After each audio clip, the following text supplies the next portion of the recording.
ये CTET CDP का सबसे इम्पोर्टेंट टर्म है जो एग्ज़ाम में हरदम पूछा जाता है। यहाँ से सवाल बनता है, अगर इसको सीख लिए, जान लिए, तो पेडागोजी के किसी भी क्वेश्चन को हल करना बड़ा आसान हो जाएगा।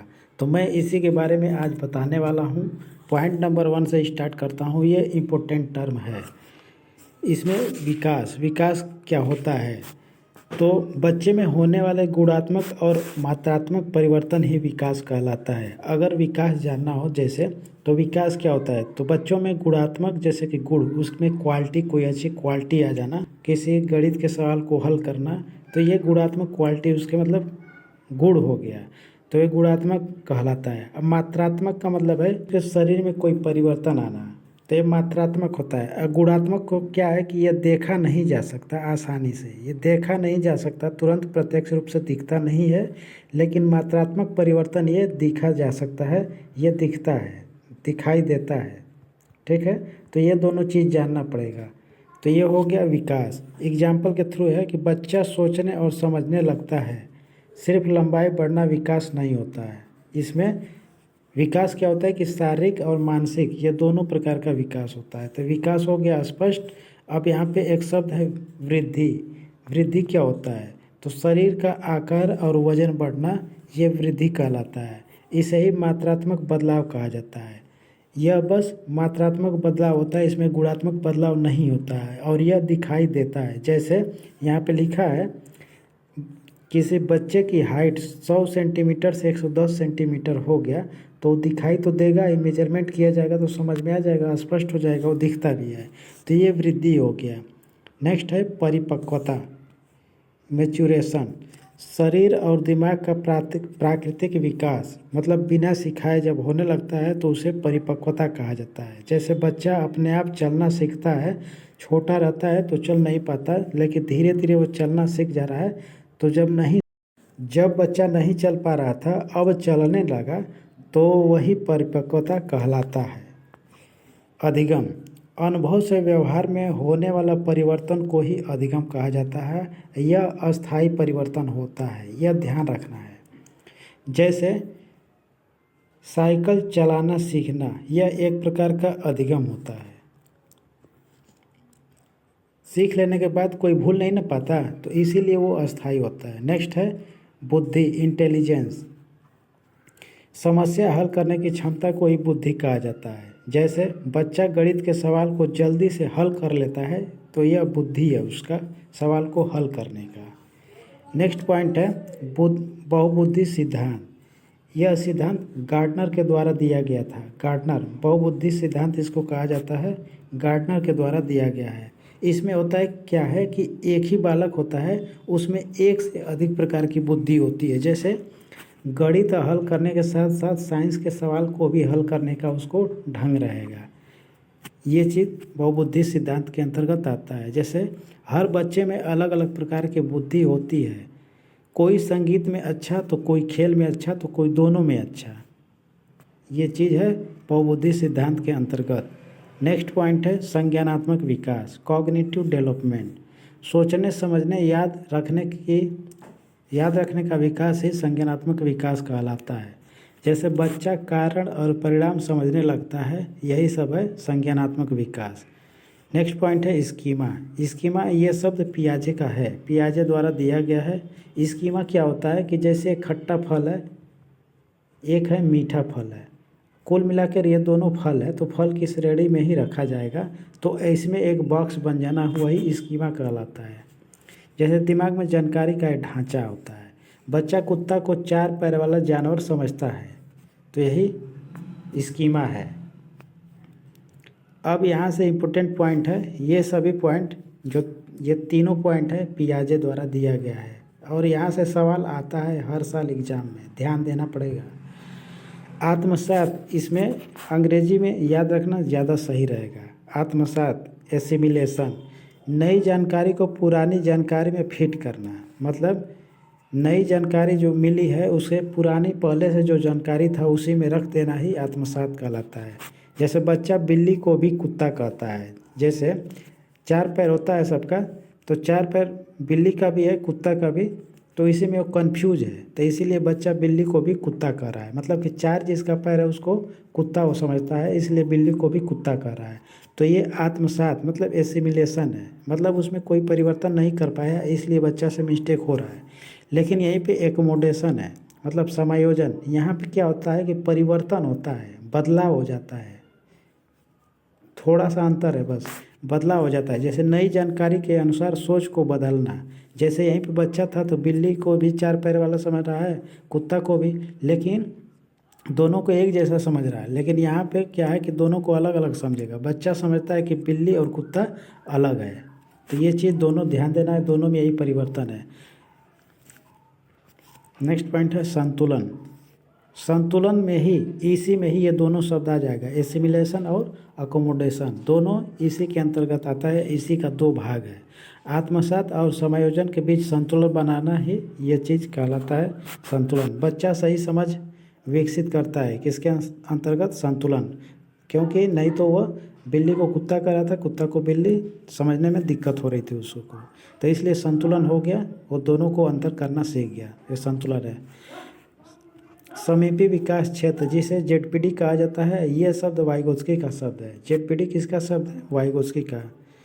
जो बच्चा मदद से सीखता है, जैसे मदद करने के बाद वो किसी चीज़ को सीख पाता है, तो वही जेडपीडी है, समीपी विकास क्षेत्र है।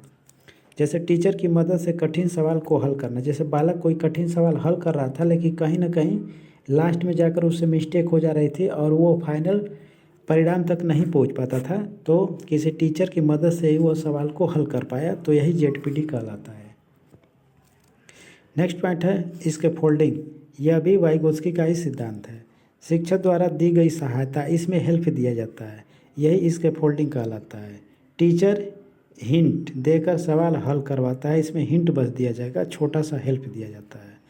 नेक्स्ट पॉइंट है सुदृढ़ीकरण, यह स्किनर का शब्द है, इसे रेनफोर्स कहा जाता है, रेनफोर्समेंट, शुद्ध हिंदी में सुदृढ़ीकरण कहा जाता है। सही व्यवहार को बढ़ाना ही रेनफोर्समेंट कहलाता है। जैसे सही जवाब पर बच्चे को गुड कहना, मतलब कि इसलिए गुड कहा जाता है कि बच्चा और थोड़ा मेहनत करे और अच्छा से सीखे, इंटरेस्ट ले पढ़ने में, इसलिए उसे रेनफोर्स देना ज़रूरी होता है, गुड कहना ज़रूरी होता है, वेल डन कहना बहुत अच्छी बात होता है। नेक्स्ट पॉइंट है दंड, पनिशमेंट। गलत व्यवहार को रोकने के लिए दंड दिया जाता है, जैसे शोर करने पर डांटना, डांटना भी ऐसे डांटा जाए कि उसे ज़्यादा खराब ना लगे और वो डरे भी नहीं, इसका खास तौर से ध्यान रखना पड़ेगा। प्रेरणा क्या होता है कि सीखने की इच्छा प्रेरणा से ही आती है, जैसे इनाम मिलने पर बच्चा पढ़ता है, तो ये प्रेरणा है उसके लिए। प्रेरणा 2 प्रकार का होता है, आंतरिक प्रेरणा और बाहरी प्रेरणा। आंतरिक प्रेरणा क्या होता है कि खुद की इच्छा से सीखा जाता है, वह अंदर के मन से सीखा जाता है, जैसे बच्चा खुद किताब पढ़ता है, मतलब अपने मन से पढ़ता है। अब यहीं पे बाहरी प्रेरणा, इनाम या सज़ा के कारण सीखना, वो मजबूरी में सीख रहा है, उसका मन है नहीं, लेकिन इनाम पाने के लिए या फिर सज़ा से बचने के लिए वो पढ़ रहा है, या फिर अच्छे नंबर के लिए पढ़ाई कर रहा है, तो ये बाहरी प्रेरणा हो गई। रचनावाद, कंस्ट्रक्टिविज्म, बच्चा खुद ज्ञान बनाता है, जिसे रचनावाद कहा जाता है। जैसे खुद का प्रयोग करता है, कोई चीज़ बनाता है, कोई खिलौना बना लेता है अपने सोच के हिसाब से, तो वही उसके लिए रचनावाद कहलाता है। ये पॉइंट है बाल केंद्रित शिक्षा, चाइल्ड सेंटर्ड एजुकेशन। पढ़ाई का केंद्र बच्चा होता है, बाल केंद्रित शिक्षा के अंतर्गत बच्चे को ही केंद्र में रखकर पढ़ाना है, यही बाल केंद्रित शिक्षा कहलाता है। जैसे एक्टिविटी बेस्ड लर्निंग, गतिविधि आधारित शिक्षा ही बाल केंद्रित शिक्षा कहलाता है।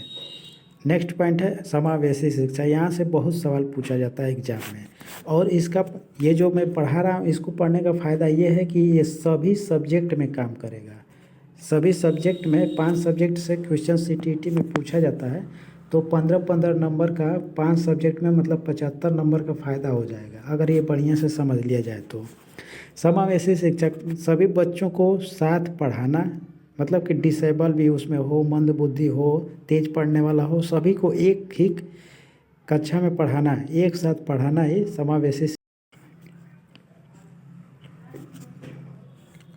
स्पेशल नीड्स वाले बच्चे भी उसी क्लास में आते हैं, किसमें, समावेशी शिक्षा में। नेक्स्ट पॉइंट है सीखने की अक्षमता, लर्निंग डिसेबिलिटी। जैसे बच्चे को कोई समस्या रहे, जैसे कि क्लास में बैठा उसे दूर बैठाया गया है, वो देख नहीं पा रहा है, तो वो कैसे नोट करेगा, कोई चीज़ जान पाएगा, तो उसे पास में बैठाना पड़ेगा, वाइट बोर्ड से पास में आगे बैठाना पड़ेगा। तो ये सीखने की अक्षमता है बच्चे की, और यह कई प्रकार का होता है। जैसे सीखने में समस्या होता है यहाँ पे, जैसे डिसलेक्सिया है, तो पढ़ने में दिक्कत, पढ़ने में प्रॉब्लम, किसी वर्ड को वो पढ़ नहीं पाएगा, ठीक है, तो डिसलेक्सिया होता है। एक डिसग्राफिया होता है, डिसग्राफिया। डिसग्राफिया मतलब क्या होता है कि यह लिखने में दिक्कत होता है। डिसलेक्सिया पढ़ने में दिक्कत, ये लिखने में दिक्कत होता है, लिख नहीं पाएगा, लिखने में प्रॉब्लम होता है। नेक्स्ट पॉइंट है बुद्धि लब्धि। बुद्धि मापने का यह स्कोर होता है, यह मापन होता है, यहाँ से बुद्धि का मापन किया जाता है। जैसे जिसका IQ 100 रहेगा, जिसका IQ 100 है वह सामान्य बुद्धि का बालक कहलाता है, नो प्रॉब्लम। उससे कम है तो मंद बुद्धि, जड़ बुद्धि ऐसे मान लिया जाता है। नेक्स्ट पॉइंट है व्यक्तित्व, पर्सनालिटी अंग्रेजी में कहा जाता है। व्यक्ति का व्यवहार और सोच कैसा है उसे ही व्यक्तित्व कहलाता है, उसे ही व्यक्तित्व कहा जाता है। जैसे कोई अंतर्मुखी होता है, कोई बहिर्मुखी होता है। अंतर्मुखी का मतलब होता है कि अपने में ही व्यस्त रहना, अपने में। बहिर्मुखी का मतलब कि लोगों के बारे में जानना, बातचीत करना, ये बहिर्मुखी के अंतर्गत आता है। नैतिक विकास, यह कोलबर्ग के द्वारा यह शब्द दिया गया, यह सिद्धांत है। सही गलत की समझ करना ही नैतिक। जैसे एग्जाम्पल, एक बच्चा सज़ा से बचने के लिए झूठ नहीं बोलता, तो यह नैतिक विकास है। नेक्स्ट है सामाजिक विकास, समाज में रहना सीखना, हालचाल, रहन सहन, यह सामाजिक विकास के अंतर्गत होता है। जैसे दोस्तों के साथ खेलना, उठना बैठना, पढ़ना, ये सब सामाजिक विकास है। नेक्स्ट पॉइंट है भाषा विकास, बोलना और समझना सीखना, यह भाषा विकास के अंतर्गत होता है। जैसे बच्चा शब्द बोलना शुरू करता है, तो शब्द बोलेगा तो उसके भाषा का विकास होता है। ध्यान, अटेंशन, किसी चीज़ पर फोकस करना, ध्यान लगाना ही अटेंशन है, ध्यान है। जैसे बच्चा 10 मिनट तक पढ़ाई लगातार करता है तो ध्यान लगाया है किस पे, पढ़ाई पे। नेक्स्ट पॉइंट है स्मृति, मेमोरी। किसी भी विषय वस्तु को लंबे समय तक अपने दिमाग में रखे रहना, याद रखना ही स्मृति कहलाता है। जैसे कोई कविता को याद रखना। और आज के वीडियो का लास्ट पॉइंट है समस्या समाधान, प्रॉब्लम सॉल्विंग। जैसे कोई सवाल है, बच्चा जब धीरे धीरे उस कठिनाई को हल कर लेता है तो यह समस्या उसका समाधान हो जाता है, इसे ही समस्या समाधान कहा जाता है। किसी पजल को सॉल्व करना ही समस्या समाधान कहा जाता है। तो बस इतना ही था आज।